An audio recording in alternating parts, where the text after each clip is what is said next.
தமிழ்நாட்டில் இருக்கிற நம்ம யாருக்குமே ஓட்டு போடுற உரிமையே இல்லைன்னு சொன்னா நம்புவீங்களா? நான் நீங்க உட்பட யாருக்குமே அது இல்லை. இந்த எஸ்ஐஆர் மேல சில டவுட்ஸ் இருக்கு. இப்போ ஆல்ரெடி ஓட்டு இருக்கிறவங்களுக்கு எதுக்கு இந்த ரெஜிஸ்ட்ரேஷன் என்ற பேர்ல இவ்வளவு குழப்பங்கள் அப்படின்றதான் இங்க கேள்வி. முக்கியமா நம்மளுடைய டிவிகே தோழர்களுக்கு அந்த ஃபார்ம் கிடைக்க மாட்டேங்குது, கொடுக்க மாட்டேன்றாங்க அப்படின்ற சில கம்ப்ளைண்ட்ஸ். இது யார் பண்றாங்க அப்படின்றது நான் தான் சொல்லி தெரிய வேணும்னு ஒன்றும் அவசியம் இல்லை உங்களுக்கு.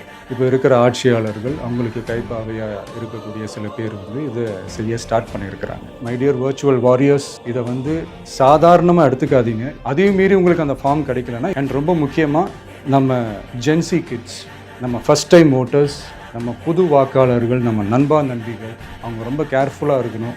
தமிழ்நாடே அந்த வாக்குச்சாவடி முன்னாடி திரண்டு நிற்கணும். அதை பார்த்துட்டு தமிழ்நாடே தமிழக வெற்றி கழகமா இல்லை தமிழக வெற்றி கழகம் தான் தமிழ்நாடா அப்படின்ற மாதிரி இருக்கு. மை டியர் டிவிகே தோழர்களே, மை டியர் ஜென்சி படை பலமே, உஷாரா இருங்க. உங்கள் பிசினஸ் உங்கள் ஏரியாவில் டெவலப் ஆகணுமா? இன்றைய விளம்பரப்படுத்துங்கள். சென்னை எக்ஸ்பிரஸ் நியூஸ் பேப்பரில் 9884599786. எல்லாருக்கும் வணக்கம். இந்திய அரசியல் சாசனம் நம்ம தமிழ்நாட்டில் இருக்கிற எல்லாருக்குமே கொடுத்துருக்கிற உரிமையில் ரொம்ப ரொம்ப முக்கியமானது ஓட்டிங் ரைட், வாக்குரிமை. ஒரு மனுஷன் உயிரோடு இருக்கான்றதுக்கு அடையாளமாக இருக்கிறதுல அவனோட ஓட்டுரிமை ரொம்ப முக்கியம். அதனால தான் voting is not only R right but also R life. ஒரு முக்கியமான விஷயத்தை பற்றி இப்போ நான் உங்ககிட்ட ஷேர் பண்ண போகிறேன். இது நான் ஃபஸ்ட்டு கேள்விப்பட்ட உடனே எனக்கே ரொம்ப ஷாக்கிங்காக தான் இருந்தது. இப்போ நான் பேசிகிட்டு இருக்கிற இந்த நேரத்தில் தமிழ்நாட்டில் இருக்கிற நம்ம யாருக்குமே ஓட்டு போடுற உரிமையே இல்லைன்னு சொன்னால் நம்புவீங்களா? நான் நீங்கள் உட்பட யாருக்குமே அது இல்லை. நான் பயமுறுத்துறேன்னு நினைக்காதீங்க, அதுதான் நிஜமும் கூட. கொஞ்சம் ஏமாந்தால் நம்மளை மாதிரியே இன்னும் லட்சக்கணக்கான பேருக்கும் இதே நிலைமை தான். ஓட்டு போடுற அந்த உரிமையே இல்லாத மாதிரி ஒரு நிலைமை வந்தாலும் வரலாம். இதுக்கு மெயின் ரீசன் அந்த எஸ்ஐஆர், ஸ்பெஷல் இன்டென்சிவ் ரிவிஷன், சிறப்பு தீவிர திருத்தம். இப்போது இந்த எஸ்ஐஆர் நம்ம தமிழ்நாட்டில் எப்படி ஒர்க் ஆக போகுது? கடந்த ஜனவரி மாதம் எடுத்த அந்த கணக்கெடுப்பில் 6,36,00,000 வாக்காளர்கள் நம்ம தமிழ்நாட்டில் இருக்கிறாங்க.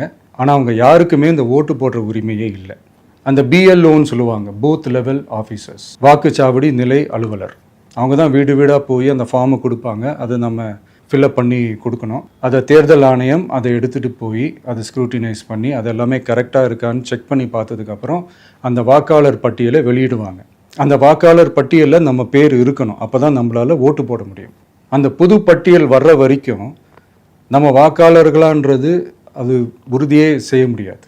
இன்கேஸ் அந்த புது பட்டியலில் நம்ம பேர் இல்லைன்னா அது ஒரு தனி ப்ராசஸ், அது ஒரு தனி ஃபார்ம், அது ஒரு தனி கிளைம்ன்ற மாதிரி அது ஒரு வேறு வேலை.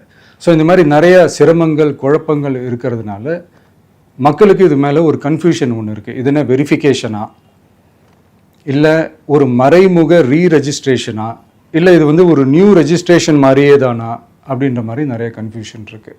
அவங்க செய்ய வேண்டியதெல்லாம் ஒன்று தான். இந்த மாதிரி வீடு வீடாக போய் அந்த என்யூமரேஷன் ஃபார்ம் நம்ம ஃபில்அப் பண்ணி கொடுக்கும்போது அதுக்கான அக்னாலேஜ்மெண்ட்டை அந்த பிஎல்ஓ அந்த ஆஃபீஸர்கிட்ட இருந்து நீங்கள் வாங்கிக்கணும். அது ரொம்ப ரொம்ப முக்கியம். இது நான் சொல்கிறது வாக்காளர் பட்டியலில் ஆல்ரெடி உங்கள் பேர் இருக்கிறவங்களுக்கு நான் சொல்கிறேன். இப்போ புது வாக்காளர்கள், ஃபஸ்ட் டைம் ஓட்டர்ஸ், அவங்களுக்கு ஃபார்ம் 6ன்னு ஒன்று இருக்குது. அதை நீங்கள் ஃபில்அப் பண்ணி நீங்கள் உங்கள் ஏரியாவில் இருக்கிற சம்மந்தப்பட்ட அந்த உங்கள் அலுவலகத்தில் நீங்கள் டைரெக்டாகவும் சப்மிட் பண்ணலாம், இல்லை நீங்கள் ஆன்லைன்லேயும் சப்மிட் பண்ணலாம். அப்படி ஆன்லைனில் நீங்கள் சப்மிட் பண்ணிங்கன்னா அதுக்கான ஸ்க்ரீன்ஷாட்டை எடுத்து வச்சுக்கோங்க. ஃபோனில் மெசேஜ் வரும், அதை சேவ் பண்ணி வச்சுக்கோங்க. அப்ராடில் இருக்கிறவங்க கூட அந்த எஸ்ஐஆர் ஃபார்மை டவுன்லோட் பண்ணி நீங்கள் அதை ஃபில்அப் பண்ணி சப்மிட் பண்ணலாம். அதுக்கான அக்னாலேஜ்மெண்ட்டை வாங்கி வச்சுக்கோங்க. ரொம்ப முக்கியமாக உங்களோட பிஎல்ஓ அந்த ஆஃபீஸர் யாருன்னு தெரிஞ்சு வச்சுக்கோங்க. இந்த தேர்தல் ஆணையம் அந்த வெப்சைட்டில் போனீங்கன்னா அந்த பர்டிகுலர் பிஎல்ஓ ஆஃபீஸரோட ஃபோன் நம்பர் கூட நீங்கள் எடுத்து வச்சுக்கலாம். இன்கேஸ் உங்களை யாரையும் ரீச் பண்ணலை, இல்லை உங்களுக்கு அந்த ஃபார்ம் கிடைக்கல அப்படின்னா நீங்கள் அவரை காண்டாக்ட் பண்ணி அந்த ஃபார்மை வாங்கி நீங்கள் ஃபில்அப் பண்ணி நீங்கள் சப்மிட் பண்ணலாம். ரொம்ப முக்கியமாக அதுக்கான அக்னாலேஜ்மெண்ட்டை வாங்கி வச்சு இது எல்லாமே சரியாக செஞ்சாலும் இந்த எஸ்ஐஆர் மேலே சில டவுட்ஸ் இருக்குது. அது என்னென்னா, இந்த 6,36,00,000 வாக்காளர்களுக்கு ஒருத்தர் விடாமல் இந்த ஒரே மாதத்துக்குள்ளே எப்படி எல்லாருக்குமே அந்த ஃபார்ம் போய் ரீச் ஆகும்? ஒன்று. ரெண்டாவது, நீங்கள் வரும்போது வீட்டை பூட்டிட்டு வேலைக்கு போயிட்டு என்ன பண்ணுறது? இப்போ நீங்கள் வருவீங்கன்றதுக்காக வேலையெல்லாம் விட்டுட்டு வீட்டுக்குள்ளேயே உட்காந்துட்டு இருக்கணுமா? ஸோ இதில் மெயினாக பாதிக்கப்பட போகிறது உழைக்கிற மக்கள், ஏழைகள், வேலைக்கு போகிற பெண்கள். இவங்களுக்கு யார் கரெக்டான அந்த பதில் சொல்ல போகிறது. ஒரு நியாயமான எஸ்ஐஆர்னா என்ன நடக்கணும்? இப்போது இறந்து போனவங்கள மார்க் பண்ணி அதுலேருந்து delete பண்ணணும். இப்போ போலி வாக்காளர்கள் இருந்தாங்கன்னா அவங்கள மார்க் பண்ணி delete பண்ணணும். இப்போ ஆல்ரெடி ஓட்டு இருக்கிறவங்களுக்கு எதுக்கு இந்த ரெஜிஸ்ட்ரேஷன் என்ற பேரில் இவ்வளவு குழப்பங்கள் அப்படின்றதான் இங்கே கேள்வி. இப்போ புதுசாக வர வாக்காளர்களையோ இல்லை ஓட்டு இல்லாதவங்களையோ சேர்த்தா பத்தாதா? இப்போ ரீசெண்டாக நடந்த இப்போ எலெக்ஷன் 2021, 24 எப்படி எல்லாருமே ஓட்டு போட்டோம்? அதில் ஓட்டு போட்டவங்க கூட இப்போ புதுசாக ரெஜிஸ்டர் பண்ணணும்னா அது ஏன் அந்த கன்ஃபியூஷன் அப்படின்றதான் நாங்கள் கேட்குறோம். அதனால தான் நாங்கள் எஸ்ஐஆரை எதிர்க்கிறோம். இப்போ புதுசாக சில கம்ப்ளைண்ட்ஸ்லாம் வர ஆரம்பிக்குது. அது என்னென்னா முக்கியமாக நம்மளுடைய டிவிகே தோழர்களுக்கு அந்த ஃபார்ம் கிடைக்க மாட்டேங்குது, கொடுக்க மாட்டேன்றாங்க அப்படின்ற சில கம்ப்ளைண்ட்ஸ். இது யார் பண்ணுறாங்க அப்படின்றது நான் தான் சொல்லி தெரிய வேணும்னு ஒன்றும் அவசியம் இல்லை உங்களுக்கு. இப்போ இருக்கிற ஆட்சியாளர்கள் அவங்களுக்கு கைப்பாவையாக இருக்கக்கூடிய சில பேர் வந்து இதை செய்ய ஸ்டார்ட் பண்ணியிருக்கிறாங்க. அதனால் மைடியர் வர்ச்சுவல் வாரியர்ஸ், இதை வந்து சாதாரணமாக எடுத்துக்காதீங்க. இது எல்லாருக்குமே அந்த ஃபார்ம் போய் ரீச் ஆகணும். இதில் ரொம்ப உறுதியாக இருங்க. அதையும் மீறி உங்களுக்கு அந்த ஃபார்ம் கிடைக்கலன்னா இருக்கவே இருக்கும் ஆன்லைன்.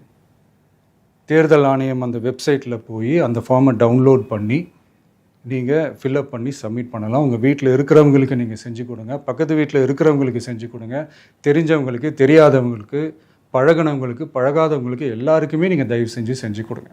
அண்ட் ரொம்ப முக்கியமாக நம்ம ஜென்சி கிட்ஸ், நம்ம ஃபஸ்ட் டைம் ஓட்டர்ஸ், நம்ம புது வாக்காளர்கள், நம்ம நண்பா நண்பிகள், அவங்க ரொம்ப கேர்ஃபுல்லாக இருக்கணும்.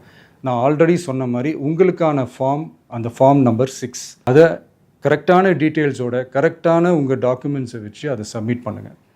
ஏன்னா வரப்போகிற தேர்தலில் நீங்கள் தான், அந்த ஜென்சி வாக்காளர்கள் தான் மிக முக்கியமான ஒரு ஃபோர்ஸ் அப்படின்றது எல்லாருக்குமே தெரிஞ்ச ஒரு விஷயம். அதனால் உங்களை டிஸ்டர்ப் பண்ணுறதுக்கு, உங்கள் பேரை அதில் இன்க்ளூட் பண்ணாமல் செய்கிறதுக்கு என்னென்ன வேலைகள் செய்யணுமோ, என்னென்ன தில்லுமுள்ளு வேலைகள் செய்யணுமோ எல்லாமே அவங்க செய்வாங்க. இது நமக்கு எல்லா திசையிலையும் எல்லா பிரச்சனைகள் கொடுத்துட்டு தானே இருக்கிறாங்க. அது டிஃபால்ட்டாக நடந்துட்டு தான் இருக்கும். அது ஒன்றும் பண்ண முடியாது. ஸோ அந்த மாதிரி ஓட்டு போடுற விஷயத்துலையும் அவங்க என்ன உத்தரமராக மாறவா போகிறாங்க? இப்போ நான் சில மீட்டிங்ஸ்லலாம் ரிப்பீட்டடாக ஒரு விஷயம் நான் சொல்கிறேன்ல, 2 பேருக்கு நடுவில் தான் போட்டி அப்படின்ட்டு. அது மேடைக்கு மேடை அவங்க அதை ப்ரூவ் பண்ணிகிட்டு இருக்கிறாங்க. அதனால் தோழர்களே, வரப்போகிற தேர்தலில் நம்ம யாருன்னு காட்டணும், நம்ம பலம் என்னன்னு காட்டணும். அதுக்காக அந்த பலமான, அந்த பவர்ஃபுல்லான ஆயுதத்தை நம்ம கையில் எடுக்கணும். அந்த ஆயுதம் வேறு எதுவுமே இல்லை, ஓட்டு, வாக்கு, ஜனநாயகம். அது இருந்தால் தான் நம்ம அந்த வெற்றியை நோக்கியே நம்மளால் பயணிக்க முடியும். தமிழ்நாடே அந்த வாக்குச்சாவடி முன்னாடி திரண்டு நிற்கணும். அதை பார்த்துட்டு தமிழ்நாடே தமிழக வெற்றி கழகமா, இல்லை தமிழக வெற்றி கழகம் தான் தமிழ்நாடா அப்படின்ற மாதிரி இருக்கணும். வீடுன்னு ஒன்று இருந்தால் தான் ஓடு மாற்ற முடியும்னு அறிஞர் அண்ணா அவர்கள் சொல்லியிருக்கிறாங்க. அந்த மாதிரி ஓட்டுன்னு ஒன்று இருந்தால் தான் இந்த நாட்டையே காப்பாற்ற முடியும். அப்புறம் இன்னொரு முக்கியமான விஷயம், அந்த எனிமரேஷன் ஃபார்ம் நீங்கள் ஆன்லைனில் நீங்கள் ஃபில்அப் பண்ணும்போது அதில் ஒரு சில ப்ராப்ளம்ஸ் வர்றதுக்கு வாய்ப்பு இருக்குது. அது உங்களுடைய ஓட்டர் ஐடியில் இருக்கிற உங்கள் பேரும், ஆதார் கார்டில் இருக்கிற பேரும், அந்த ஸ்பெல்லிங், இனிஷியல்ஸ் எல்லாமே ஒரே மாதிரி இருந்தால் தான் அது அக்செப்ட் ஆகும், இல்லைன்னா அக்செப்ட் ஆகாது. அது கொஞ்சம் கேர்ஃபுல்லாக பண்ணுங்கள். அது கொஞ்சம் யூசர் ஃப்ரெண்ட்லியாக இருக்கலாமேன்னு கேட்டதுக்கு அதெல்லாம் முடியாது, அதுக்கெல்லாம் வாய்ப்பு இல்லை, அதுக்கெல்லாம் ஆளுங்க இல்லை, பண்ண முடியாதுன்னு ரிப்ளை பண்ணிட்டாங்க. ஸோ அதனால் மைடியர் டிவிகே தோழர்களே, மைடியர் ஜென்சி படை பலமே, உஷாராக இருங்க, கான்ஃபிடென்ட்டாக இருங்க. நல்லதே நடக்கும், வெற்றி நிச்சயம். மீண்டும் சந்திக்கும் வரை நன்றி, வணக்கம். கிளாசிஃபைட் ஆட்ஸ், டிஸ்ப்ளே ஆட்ஸ், சிறிய விளம்பரம் முதல் பெரிய விளம்பரம் வரை அனைத்து கடைகளிலும் வீடுகளிலும் இலவசமாக டிஸ்ட்ரிபியூஷன் செய்து தரப்படும். சென்னை எக்ஸ்பிரஸ் நியூஸ் பேப்பரில் always your neighbourhood news paper.